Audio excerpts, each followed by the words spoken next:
Hey guys, it is Sophia, the Diabetic Vlogger, and today I'm going to be doing a half price books shopping haul. Yesterday I went out and hanged out with my sisters and our friend, and we got boba and we went to half price books, and I found some really cool books and also some things that weren't books. So please let please let me know in the comments down below the things you've been buying, things you want to buy.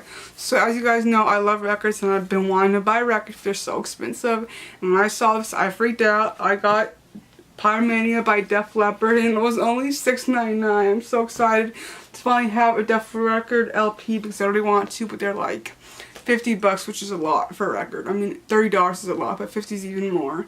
And so I'm so glad to have this. It's one of my favorite albums. I thought, what a coincidence when I get inducted today. I get it the day before. And I was also looking at the tapes because I bought the tape recorder, and I just had those Def Leppard tapes. I was like, I need some more tapes. And I found Frontiers by Journey, which is one of my favorite tape Journey albums. I'm so excited to have this has really bad sound to it. I don't know if it's because my player or if it's the headphones or whatnot, but hopefully I'll get to work, and if not, I will have to return it. And then I also went ahead and got Whitesnake. This is their just a bunch of their hits, which I already like a lot of these, so this is cool to finally have this. And those tapes were 99 cents, and it was $3 for all three of them. And I got Captured by Journey, which is one of their very, very early albums, before Steve Perry. And then to the books. I got John Irving Trying to Save Piggy Sneed, forward by Susan Cheever.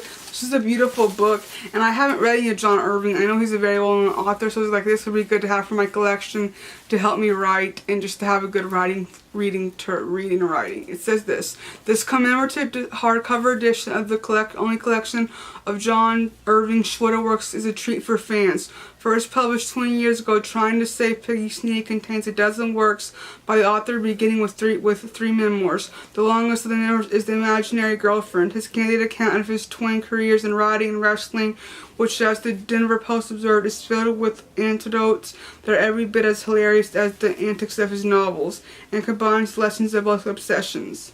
The middle portion of this book is fiction over a career that spans 14 novels. There are 6 stories that Mr. Irving considered finished. Among them is The Interior Space, for which he won an O. Henry Award, and the third and final section are 3 homages, 1 to Gunter Grass and 2 to Charles Dickens. To each of these 12 pieces he has contributed his notes, which provide some perspective on the circumstances surrounding the writing of each piece. This edition includes a new foreword by Susan Cheever. For readers who prefer a hardcover, this commemorative edition is a book to treasure. For new readers, it is a perfection introduction to the author's works, to the moving and mischievous of the world according to Garp, A Prayer for Ellen Murray, and in one person. So that sounds great. I can't wait to read it. Next I have this book too, which is called Love from Boy Ronald Dahl's Letters to His Mother, edited by Donald Sturrock.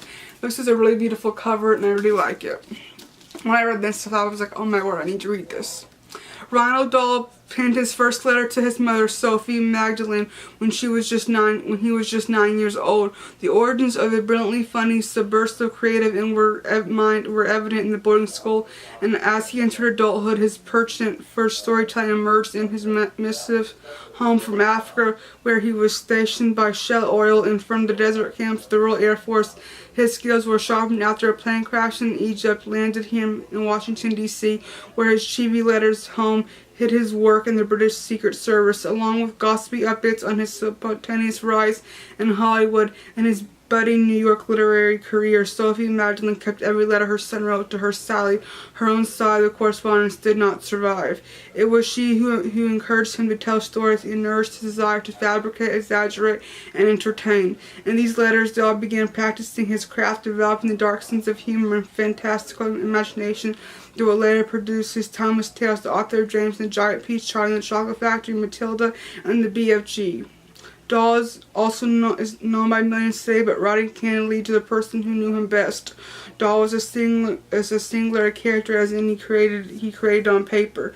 Assembled by Dahl's authorized biographer Donald Sturrock, Love from a Boy is a collection never before published writing and spans 4 decades and chronicles the remarkable, unpredictable life of its author. While Dahl's books remain best-selling favorites for all ages, Love from a Boy provides an unprecedented glimpse of the author through his own eyes, a life punctuated punctuated by tragedy, creative stagnation, and unexpected fame and fantastic adventure. This book sounds great. I can't read it. If you guys have read these books or other books like these, please leave your comments down below.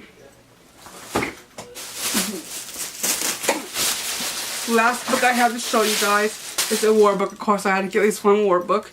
It says Friends of Zion, John Henry Patterson, and Order Charles Wingate. There's also $6.99. It's very beautiful, thick white pages, which is really nice to read. In November 1914, the Ottoman Empire entered World War I.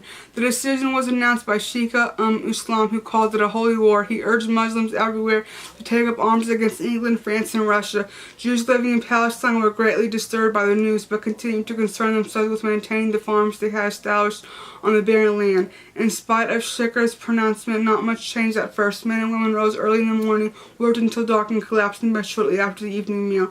In December 1914, the mayor of Jaffa expelled all Jews from the city. The news sent shockwaves to the Jewish settlements. Then the violence started with roaming gangs of Arabs, Ottoman soldiers attacking Jews who dared to remain on the land. Over the next few months, the expulsion of Jews from Palestine intensified and became official Ottoman policy throughout much of the region. By the end of 1915, many Jewish settlers in Palestine had been driven from their homes. 11,000 fled to Egypt and sought refuge after British protection, hoping that one day to return to the land they had come to know and love. Living as refugees was difficult, but in the struggle that followed, two men, John Henry Patterson and Order Charles Wingate, provided to be true friends to Jews throughout the world and wholly endorsed the dream of a Jewish state. This book sounds great. I can't wait to read it. I hope you guys like this video. I hope you guys are staying healthy and safe. And I'll see you guys next time in another video. Goodbye.